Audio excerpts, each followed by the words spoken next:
그러니까 그쪽으로 가게 되는데 그렇지 않아요. 예, 그쪽이 이제 많이 광고를 하고 많이 알리기 때문에 좋아 보이는 것 뿐이지 제도를 한번 들여다 보시면은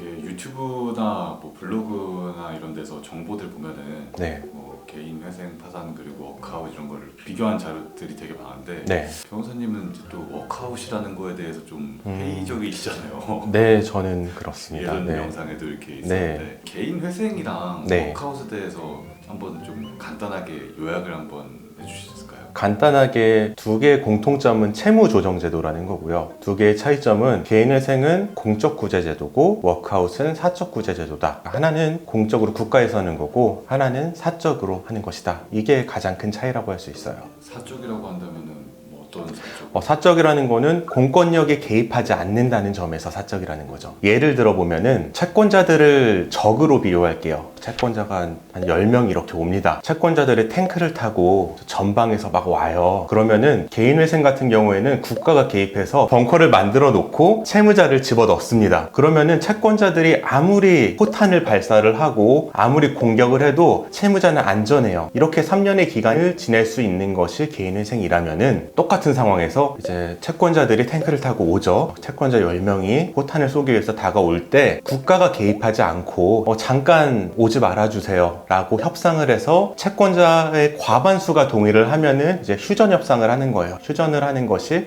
워크아웃이라고 볼 수 있죠. 그러면은 보통은 이제 뭐 유튜브나 다른 데 올라온 영상들 보면은 네. 월소득이 많다 이러면은 어차피 이제 변제금이 많을 테니까 워크아웃 네. 하면은 좋을 거다 뭐 이런 식으로 좀 장단점을 설명해 주는 경우가 있는데 네. 이거에 대해서 좀 어떻게 생각하시나요? 저는 그래요. 그게 누가 그런 유튜브를 처음 만들었는지는 모르겠지만 계속 비슷한 유튜버가 복사가 되는데 딱 하루 시간을 내셔서 신용회복위원회에 방문을 하세요. 그러면 내가 한 달에 얼마를 갚고 몇 년 동안 갚는지를 딱 알려줍니다. 대부분의 경우에는 원금 전액을 8년으로 나눈 거를 안내를 할 거예요. 8년? 네. 안내를 받고 돌아오시고 그리고 변호사 사무실 3군데 정도 저희 사무실 포함해서 전화를 하셔서 개인회생을 할 수 있는지 할 수 있다면은 월 변제액이 얼만지 변제 기간은 얼만지 한번 물어보세요. 그리고 나서 그거 비교하면은 뭐가 더 나은지 본인이 알 수 있을 거예요. 그러면은 그렇게 해서 본다면은 네. 솔직히 소득이 얼마가 되던지 네. 개인회생을 선택하실 거다. 아닌 사람도 있어요. 예를 들어서 이런 거예요. 개인회생의 가장 큰 단점은 뭐냐면은 가용소득 전액 변제 원칙에 따라서 최저생계비만으로 3년 동안의 기간을 생활해야 된다는 거예요. 그 생활을 할 수 없으신 분들은 분명히 고소득층 가운데 있으세요. 그분들 같은 경우에는 신용회복위원회로 가시는 걸 선택을 하시겠죠. 그런데 그 경우가 아니라 평균적인 소득인 경우라면은 그리고 가족수가 평균적인 가족수라면은 개인회생을 아마 선택하게 되실 겁니다. 이게 그럼 고소득이라고 평균을 냈을 때 이 정도면 그래도 신청하시는 분들 중에는 소득이 좀 많은 분이다. 네. 신용회복위원회 한번 갔다 오셔라 할 만한 기준이 좀 있을까요? 이게 고소득으로 보기보다는 최저생계비로 봐야 될 것 같아요. 뭐 1인 가족 같은 경우는 124만 원, 2인 가족은 뭐 210여만 원 이렇게 되는데 내가 그 최저생계비로 생활하는 건 조금 버겁다 싶은 분들, 부양가족이 많아서 그런 게 좀 버겁다 이러신 분들이 신용회복위원회도 한번 알아보시는 게 좋지 않을까. 한번 가보세요. 예.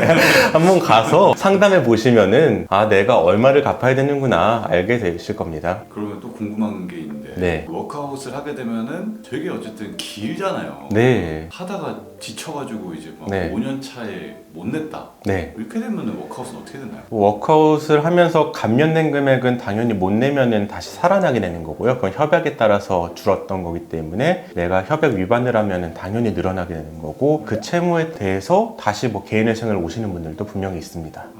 워크아웃을 하다가 실패하고 개인회생. 네. 처음부터 개인회생을 하는 게 워크아웃은 채권자 절반이 동의해야 되는 제도라는 게 내가 채권자라면은 내 빚을 많이 깎게 하고 싶지 않잖아요. 그렇기 때문에 채권자들에게 분명히 유리한 제도고 그렇기 때문에 채권자들이 누구예요? 금융기관이잖아요. 금융기관들은 또 돈이 많아요. 그러니까 정말 적극적으로 홍보를 합니다. 그러니까 신용회복위원회 이름도 좋잖아요. 신용회복위원회. 우리 쪽이라고 말하기 좀 웃긴데 파산 개인 파산 뭐 개인 회생 이러니까 뭐 법원에도 가야 되고 좀 안 좋은 제도처럼 보이고 저쪽은 굉장히 긍정적인 뭐 회복하는 제도처럼 보이니까요. 가면 막 신용도 오를 거 같고. 네, 신용 오를 것 같고 그러니까 그쪽으로 가게 되는데 그렇지 않아요. 예, 그쪽이 이제 많이 광고를 하고 많이 알리기 때문에 좋아 보이는 것뿐이지 제도를 한번 들여다 보시면은 실제로 상담을 꼭 한번 가보세요. 유튜브만 보지 마시고 신용회복위원회 지원마다 있으니까 상담해 보시고 개인회생도 상담해 보시면은 왜 제가 개인회생이 좋다고 하는지 둘 다 할 수 있으면 개인회생 하라고 하는지 본인이 아실 겁니다.